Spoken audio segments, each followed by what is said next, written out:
আসসালামু আলাইকুম দর্শক, জামিলুর রহমান আপনাদের স্বাগত জানাচ্ছি। বিশ্বকাপের আজকে ফার্স্ট সেমিফাইনাল অনুষ্ঠিত হবে সন্ধ্যে 7:30টায় এবং সেই ম্যাচটাতে বিশ্বকাপে খেলে পরাজিত হয়েছে ফাইনালে এমন দুটি দল, অর্থাৎ রানার্স আপ দুটি দল পরস্পর মুখোমুখি হচ্ছে।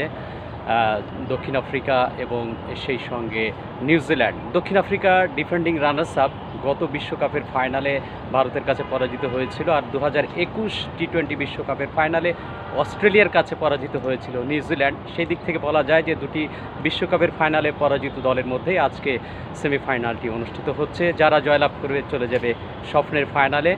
8 মার্চ প্রথম অর্থাৎ ফাইনাল ম্যাচটি অনুষ্ঠিত হবে। দু দলের পরিসংখ্যান যদি আমি দেখি তাহলে দেখা যায় যে এই নিউজিল্যান্ড এবং দক্ষিণ আফ্রিকা দুটো দলই কিন্তু গ্রুপ পর্বে ডি গ্রুপে ছিল। সাউথ আফ্রিকা তারা 8 পয়েন্ট নিয়ে সুপার 8 পর্বে এসেছিল, আর নিউজিল্যান্ড 6 পয়েন্ট নিয়ে সুপার 8 পর্বে এসেছিল। অর্থাৎ গ্রুপ পর্বে নিউজিল্যান্ড দক্ষিণ আফ্রিকার কাছে পরাজিত হয়েছিল, আর দক্ষিণ আফ্রিকা নিউজিল্যান্ডকে পরাজিত করে পূর্ণ 8 পয়েন্ট পেয়েছিল। গ্রুপের অন্যান্য যে দলগুলো রয়েছে, সংযুক্ত আরব আমিরাত, কানাডা এবং আফগানিস্তান, এই 3টি দল ছিল। আর সুপার 8 পর্বে দক্ষিণ আফ্রিকা যেমন ভারতকে পরাজিত করেছে, এছাড়া জিম্বাবুয়েকে পরাজিত করেছে এবং ওয়েস্ট ইন্ডিজকে পরাজিত করে পূর্ণ 6 পয়েন্ট নিয়ে সেমিফাইনালে উঠেছে। আজকের প্রথম সেমিফাইনালে পক্ষান্তরে নিউজিল্যান্ড অনেকটা বলবো যে ভাগ্যের ছোঁয়ায় তারা পাকিস্তানের সঙ্গে একটি ম্যাচ পরিত্যক্ত যেটি হয়েছিল, 1 পয়েন্ট পেয়েছিল, জিম্বাবুয়েকে পরাজিত করেছিল।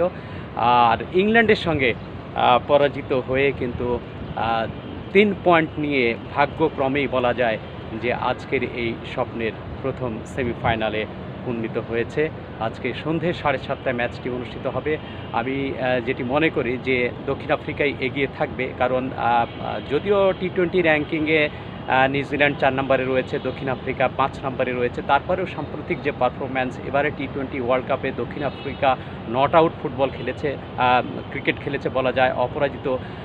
তারা সুপার 8 পর্বে অপরাজিত ছিল এবং গ্রুপ পর্বে অপরাজিত ছিল।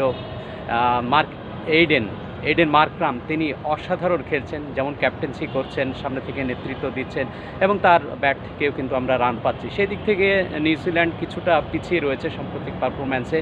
তারপর আমি বলবো দুটি দলই কিন্তু খুব ভালো প্রতিদ্বন্দ্বিতা গড়ে তুলতে পারে এবং দুটি দলের অনেক ভালো কিছু প্লেয়ার রয়েছে, ব্যাটার রয়েছে, বোলার রয়েছে।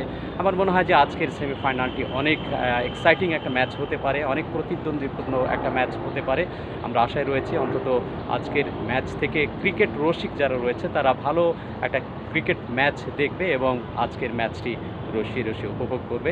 দর্শক, ভিডিওটি কেমন লাগলো? ভালো লাগলে অবশ্যই লাইক, কমেন্ট, শেয়ার করবেন। এতক্ষণ সাথে থাকার জন্য ধন্যবাদ।